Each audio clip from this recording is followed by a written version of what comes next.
అనగనగా కళింగ దేశంలో ఒకప్పుడు భార్గవుడనే యువకుడుండేవాడు. అతను చూడ్డానికి నవమన్మధుడే కానీ అతి బీదవాడు.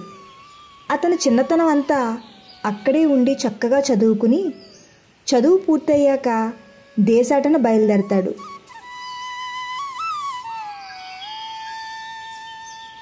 అలా ప్రయాణం చేస్తూ ఆకలి వేయడంతో తినడానికి ఏమీ లేక దారిలో పక్కనే పచ్చిశనగల తోట ఉంటే కొన్ని తెంపుకుని తిన్నాడు.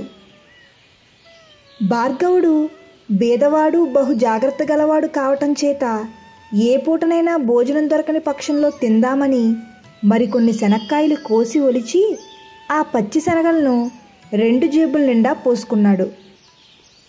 ఆ విధంగా భార్గవుడు ఆ రాత్రికి కోసలాపురం అనే చిన్న రాజ్యం చేరాడు.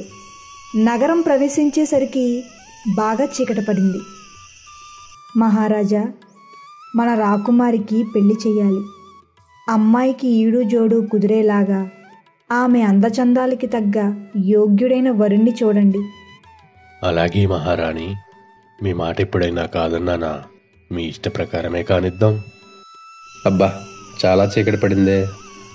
ఈ చీకట్లో ప్రయాణం సాగించడం సాధ్యం కాదు. ఈ రాత్రికి ఇక్కడే ఎక్కడో బస చేయాలి అని అతను నేరుగా రాజుగారి దగ్గరికి వెళ్ళి, మహారాజా, నా పేరు భార్గవుడు. నేను పరదేశీని. ఈ రాజ్యం వచ్చేటప్పటికి చీకటి పడింది. ప్రయాణం సాగించడం కష్టం. అందువల్ల ఈ పూటకి మీ భవనంలో నీడ ఇస్తే రేపు ఉదయాన్నే మళ్ళీ నా తోవన నేను వెళ్ళిపోతాను. సరే, నువ్వు ఏ పని మీద ఈ దేశం వచ్చావో తెలుసుకోవచ్చా? నేను దేశాటన చేస్తున్నా ప్రభు. నాకు దేశాటన అంటే చాలా ఇష్టం. అలాగా, అయితే నిరభ్యంతరంగా మీరు ఇక్కడ బస చేయవచ్చును. ఆహా, ఎంతటి అందగాడు! ఇప్పటిదాకా ఇంతటి అందగాడిని మేమెప్పుడూ ఎరుగం. ఈ నగరంలో మరెక్కడికి వెళ్లకుండా నేరుగా మా రాజ్యానికి వచ్చి మమ్ములనే బస అడుగుతున్నాడంటే ఇతను ఖచ్చితంగా ధైర్య సాహసాలు కలవాడే అనుకుని రాజు ముచ్చటపడి సరే అన్నాడు. మంత్రి గారు, ఈ భార్గవుడు విశ్రాంతి తీసుకోవడానికి అన్ని సదుపాయాలు చూడండి. అక్కడి నుండి భార్గవుడు విశ్రాంతి భవనానికి వెళ్తాడు.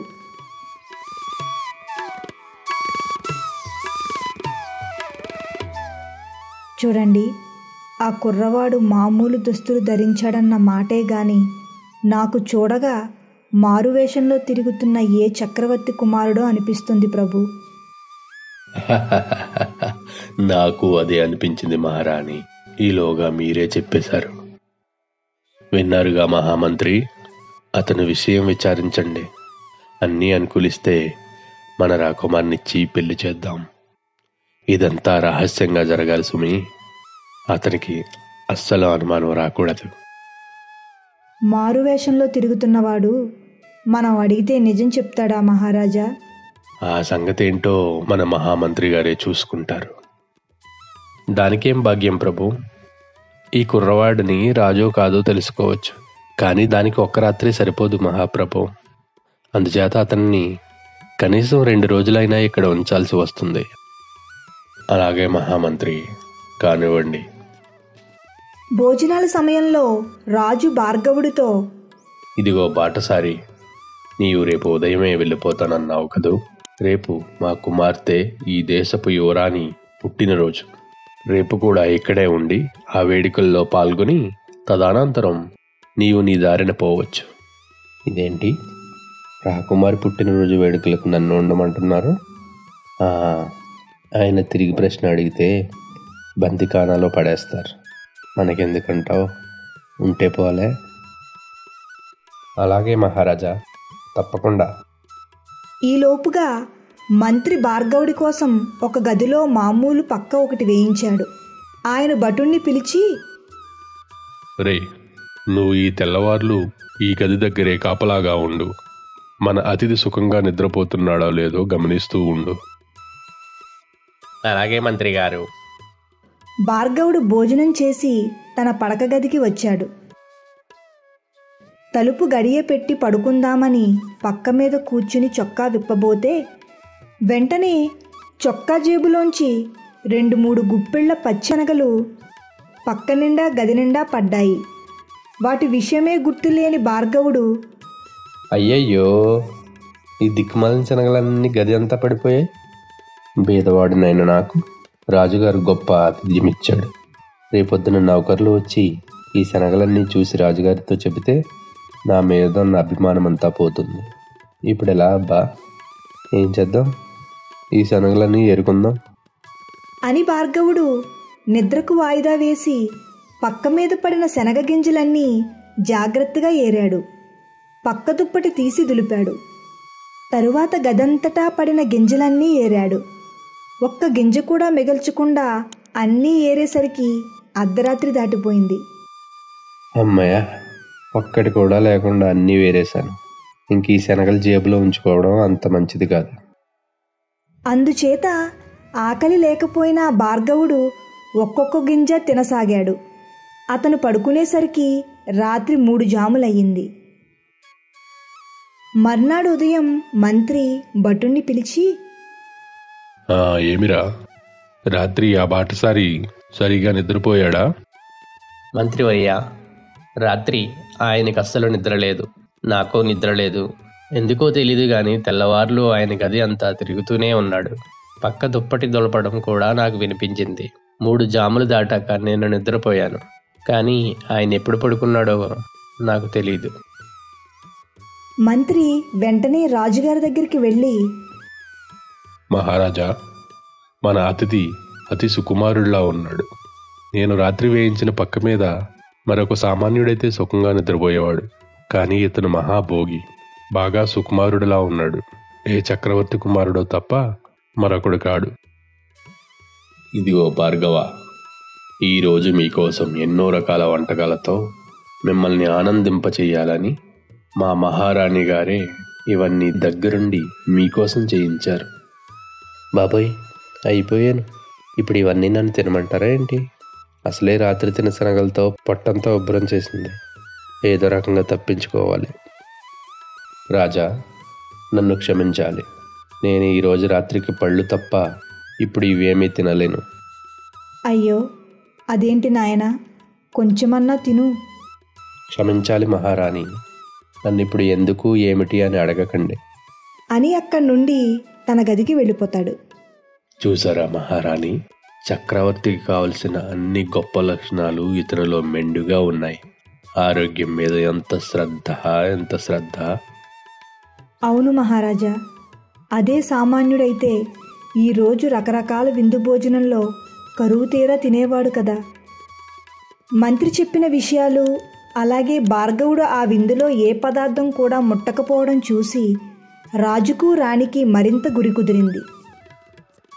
2వ రాత్రి రాజు మంత్రిని పిలిచి, మంత్రిగారు, ఆ సుకుమారుడికి ఈరోజు చక్కని హంసతూలికా తల్పం వేయించండి. అలాగే ప్రభు. ఆ భార్గవుడికి చక్కని హంసతూలికా తల్పం వేయిస్తారు రాజుగారు. ఆహా, ఈ రాజుగారు చాలా మంచివారులా ఉన్నారు. ఒక సామాన్య మానవుడికి ఇంత రాజమర్యాదలా? కళా నిజమా? ఏకంగా మహారాణి గారే నాకు విందు భోజనం వడ్డించాలనుకోవడం నిజంగా నేను నమ్మలేకపోతున్నాను. ఏమి నా భాగ్యము! ముందు రాత్రి నిద్రలేని కారణం చేత భార్గవుడు చాలా అలసిపోయి ఆ హంసతూలికా తల్పం మీద నడుం వాలుస్తూనే గాఢ నిద్రలోకి మునిగిపోయాడు. మంత్రి రాజదంపతులతో, మహారాజా, ఇక మీకు ఎటువంటి సందేహమూ వద్దు. అతను రాజకుమారుడే. అవును మహామంత్రి, కాకపోతే నా భయమల్లా ఇంత గొప్పవాడు మన అమ్మాయిని వివాహం చేసుకుంటాడా అని. నిజమే, కానీ సామాన్య మనిషిగా నటిస్తున్నవాడు అమ్మాయిని ఏ కారణం చేత చేసుకోనంటాడు? మీరు సంశయించక అతన్ని అడిగి చూడండి మహారాజా. అలాగే, అయినా ముందు మన అమ్మాయి చారుమతిని అడిగి తెలుసుకుందాం. అమ్మా చారుమతి, నేను ఒక గొప్ప రాకుమారుణ్ణి నీకు వరుణిగా నిర్ణయించాం. కానీ అతను మారువేషంలో ఉన్న గొప్ప రాజకుమారుడు. ఆ విషయం మనకి తెలుసని అతనికి తెలియదు. నీకిష్టమైతే అతనిని నీకు చూపిస్తాను. ఏమంటావు తల్లి? అలాగే నాన్నగారు, మీ ఇష్ట ప్రకారమే కానివ్వండి. చారుమతి రాజుగారికి ఒక్కగానొక్క ముద్దుల కూతురు. చారుమతి మహామహా అందగత్తెలకే అసూయ కలిగించేంత అందం ఆమె సొంతం. మంచి స్వభావం కలిగిన అమ్మాయి. రాజదంపతులు చారుమతిని వెంట పెట్టుకుపోయి భార్గవుడితో పెళ్లి ప్రస్తావన చేశారు. భార్గవ, మిమ్మల్ని ఒక ముఖ్యమైన విషయం అడగాలి. మహారాజా, తక్షణమే అడగండి. ఈమె నా కూతురు చారుమతి, ఈ కోసల రాజ్యానికి ఏకైక యువరాణి. ఈమెను మీకిచ్చి వివాహం చేయాలనుకుంటున్నాం. అది మీకు ఇష్టమేనా? ఇష్టమే మహారాజా, కానీ నేను చెప్పేది ఒక్కసారి వినండి. సంతోషం. మీరు ఇంకేం మాట్లాడకండి. మిగతా విషయాలన్నీ నేను చూసుకుంటాను. ఏంటి అదృష్టం? ఇంతటి పేదవాడినైన నాకు అంత అందాల రాశినిచ్చి పెళ్లి చేస్తానంటే ఎందుకు కాదంటాను? భార్గవుడు మొదట తెల్లబోయినా తరువాత తనకు పట్టిన అదృష్టం గురించే తలుచుకుని పెళ్లికి ఒప్పుకున్నాడు. ఆ రాజదంపతులకి లెక్కలేనంత ఆనందం. దగ్గరలో ఉన్న శుభముహూర్తాన ఆ బేద బ్రహ్మచారి భార్గవుడికి రాజకుమార్తె అయిన చారుమతికి వివాహం జరిగింది. 1 ఏడాది పాటు భార్గవుడు భార్యతో సమస్త సుఖాలు అనుభవించాడు. తరువాత అతనికి కష్టాలు ప్రారంభమయ్యాయి. ఒకరోజు చారుమతి తన భర్తతో, మహారాజా, మన వివాహం అయ్యి ఏడాది కావస్తుంది. ఇట్లా ఎంతకాలం మన అమ్మగారింట్లో కూర్చుంటాం? మన రాజ్యానికి మనం పోదాం పదండి. ఏంటి, మన రాజ్యమా? అవును, మీరు మహారాజులని మాకు పెళ్లికి పూర్వమే తెలుసులేండి. ఎంతకాలం ఆడతారు ఈ నాటకం అంటూ చారుమతి మంత్రి పెట్టిన పరీక్షల గురించి వివరించి చెప్పింది. అదంతా వింటుంటే భార్గవుడికి మతిపోయినట్టయింది. అయ్యో దేవుడా, నేను రాజకుమారుణ్ణి అనుకుని ఈ రాకుమారునిచ్చి నాకు పెళ్లి చేశాడు ఈ రాజు. నాకు రాజ్యం కాదు కదా, ఉండడానికి ఒక ఇల్లు కూడా లేదని ఈమెకి చెప్పేయడం మంచిదేనా? ఇదంతా తెలిస్తే నా భార్య మనసు తట్టుకుంటుందంటావా? ఆమె మనసు నొప్పించడం నాకు అస్సలు ఇష్టం లేదు. కానీ ఈ నిజం ఏదో ఒక రోజు తెలియక తప్పదు కదా. ఆమెతో బయలుదేరి దేశాటన చేద్దాం. కాలక్రమేణా నిజం ఆమెకే తెలుస్తుంది అనుకుని భార్గవుడు అత్తమామలకు చెప్పి ఒక శుభముహూర్తాన భార్యతో దేశాటన బయలుదేరతాడు. మహారాజా, నాకు బాగా ఆకలిగా ఉంది. తినడానికి ఏమైనా తెస్తారా? అవును చారుమతి, నాకు కూడా బాగా ఆకలేస్తుంది. కానీ ఏంటి మహారాజా? పర్వాలేదు, చెప్పండి. అంటే నా దగ్గర ఉన్న ధనమంతా అయిపోయింది. అది దానికెందుకంత దిగులు? నా ఒంటి నిండా నగలున్నాయి కదా, వీటిని అమ్మి సొమ్ము చేసుకురండి మహారాజా. అయ్యో, నీ నగలమ్మి ధాన్యం తేవడమా? వద్దు మహారాణి, మీ తల్లిదండ్రులు ఎంతో ప్రేమతో మీకు ఇచ్చిన నగలవి. వాటిపై మాకు ఎటువంటి హక్కు లేదు. పైగా చాలా తప్పు కూడా. ఇందులో తప్పేముంది? మీరు నా భర్త. నాకు సంబంధించిన వాటిపై సర్వ హక్కులు తమరుకున్నాయి. మరేం ఆలోచించకండి. మన రాజ్యానికి చేరుకోగానే మరలా నా నగలు నాకు అలంకరిస్తారు కదా. భార్గవుడికి ఇంక తప్పేది లేక రాణి నగలలో కొన్ని నగల్ని తీసుకుని సొమ్ము చేసి కాలం గడుపుతాడు. అలా వారాలు నెలలు గడిచాయి. ఒక ఊరి నుంచి మరొక ఊరికి, ఒక దేశం నుంచి మరొక దేశానికి దంపతులు ప్రయాణం చేస్తున్నారు. ఏమైంది చారుమతి, అలా చతికిలబడిపోతున్నావు? బాగా అలసటగా ఉంది మహారాజా. చాలా దాహంగా ఉంది. ఇక నడవలేకపోతున్నా. రాత్రి కూడా అయిపోయింది. మనం ఇక్కడే ఉండి విశ్రాంతి తీసుకోవడం మంచిది. ఎక్కడన్నా నీరు దొరుకుతుందేమో చూస్తాను. అలాగే రాత్రికి మనం ఉండడానికి ఎక్కడన్నా ఇల్లు కూడా దొరుకుతుందేమో చూస్తాను. నేను వచ్చేదాకా ఇక్కడే ఉండి చారుమతి అని అక్కడి నుండి నీరు కోసం వెతుకుతూ వెళ్తాడు. చిచి, ఏంటి జన్మ? నాలాంటి పేదవాడిని పెళ్లి చేసుకోవడం వల్ల అంతటి రాకుమారి కూడా ఎన్నో కష్టాలు పడాల్సి వస్తుంది. నన్ను కాకుండా ఏ యువరాజును చేసుకుని ఉండుంటే పూల పాన్పుల్లో సుఖంగా ఉండేది అని భార్గవుడు బాధపడుతూ ఎక్కడైనా జనం ఉన్న ప్రదేశం కనిపిస్తుందేమో అని వెతుకుతూ వెళ్తాడు. కానీ ఎక్కడా ఇల్లులే కనిపించవు. ఏమ్మా, ఎవరమ్మా నువ్వు? ఇంత అర్ధరాత్రి వేళ ఒంటరిగా కూర్చుని ఉన్నావు? చూడ్డానికి గొప్ప ఇంటి పిల్లలా ఉన్నావే. అవునండి, నేను కోసల రాజ్య యువరాణిని. నేను ఒంటరిగా లేను. నా భర్త భార్గవ మహారాజు నన్ను వివాహం చేసుకుని అత్తగారింటికి తీసుకెళ్తున్నారు. దారిలో ఇలా అలసిపోయి ఆగాము. ఆయన నా కోసం మంచినీరు తేవడానికి వెళ్ళారు. ఈమె మహారాణి అంటే నమ్మశక్యంగానే ఉంది. మరి ఇలా ఏకాకిలా దిక్కులేనట్లు ఒక్కతే ఉందేంటి? పైగా ఒక రథం లేదు, చుట్టూ సైన్యం లేదు, పైగా కాలినడకన వెళ్తున్నారు. ఏమా, నీ భర్త ఏ రాజ్యానికి రాజు? అది నాకు తెలీదు. నేను అడగలేదు ఎప్పుడు. ఏ రాజ్యమో తెలియకుండానే అతన్ని పెళ్లి చేసుకుని అతనితో బయలుదేరావా తల్లి? అవన్నీ మీకెందుకు? మీరు బయలుదేరండి. సరేలే అమ్మా, అవన్నీ నాకెందుకు కానీ, ఇంతకీ నేను ఎందుకు అడిగానంటే, ఈ ప్రదేశంలో మీరు ఇలా ఒంటరిగా ఉండడం అంత మంచిది కాదు. చుట్టూ కారడవి, వన్యమృగాలు, గజ దొంగల బెడద ఎక్కువగా ఉంది ఇక్కడ అని చెప్పి అక్కడి నుండి అతను వెళ్ళిపోతాడు. అమ్మో, గజ దొంగల! భర్త తనను తన దేశానికి తీసుకుపోతున్నాడన్న దృఢనమ్మకం తప్ప చారుమతికి మరి ఏమీ తెలియదు.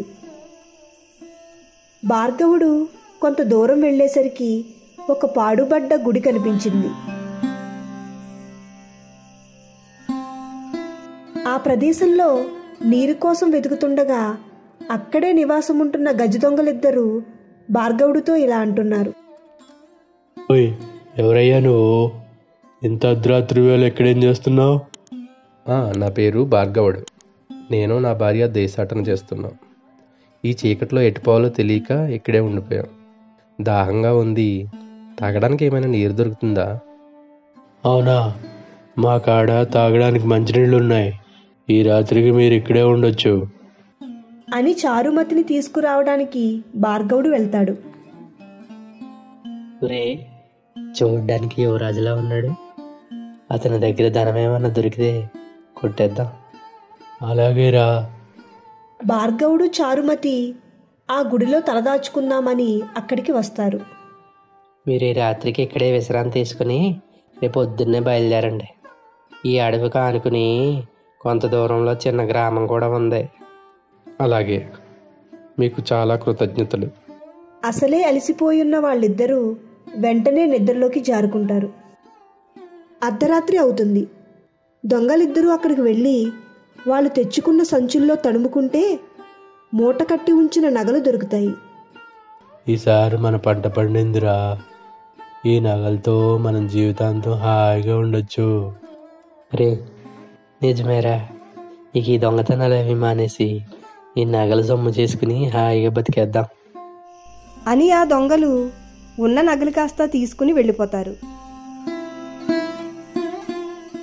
మరునాడు ఉదయం, మహారాజా, నగలు కనిపించడం లేదు. ఇక్కడున్నవారు దొంగలనుకుంటా. వాళ్లే దొంగిలించుంటారు. నిజమే మహారాజా, ఇక్కడ గజ దొంగలు ఎక్కువంట. నిన్న నాకు ఒక పెద్ద మనిషి అలా వెళ్తూ చెప్పాడు. ఇప్పుడు ఎలా? చేతిలో చిల్లు కవ్వ కూడా లేదు. బాధపడకండి, ఏదో రకంగా ఎంత కష్టమైనా మన రాజ్యానికి చేరుకుంటాం. ఆమె అతనితో పాటు నడిచింది. చెట్లు కింద పడుకుంది. అష్ట కష్టాలు పడింది. కానీ ఒక్కసారి కూడా తన భర్తను మనం ఎటుపోతున్నాం, ఎక్కడికి పోతున్నామని అడిగిన పాపాన పోలేదు. ఈమెను ఇంకా నాతోనే ఉంచి బాధ పెట్టలేను. నిజం చెప్పేస్తే చెప్పే ధైర్యం కూడా లేదు నాకు. పోనీ ఒక పని చేస్తే, ఏదో ఒకటి చెప్పి ఆమెను ఏమార్చి ఇక్కడే ఒంటరిగా వదిలేసి నేను వెళ్ళిపోతే.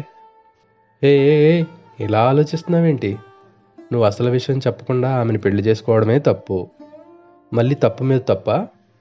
అవును భగవంతుడా, నాలో సగమై నా కష్టాలన్నీ పంచుకున్న నా భార్యని విడిచిపోవడం నా వల్ల కావడం లేదు. ఆమె నా ప్రియసకురాలు. ఏం చేయను ఇప్పుడు?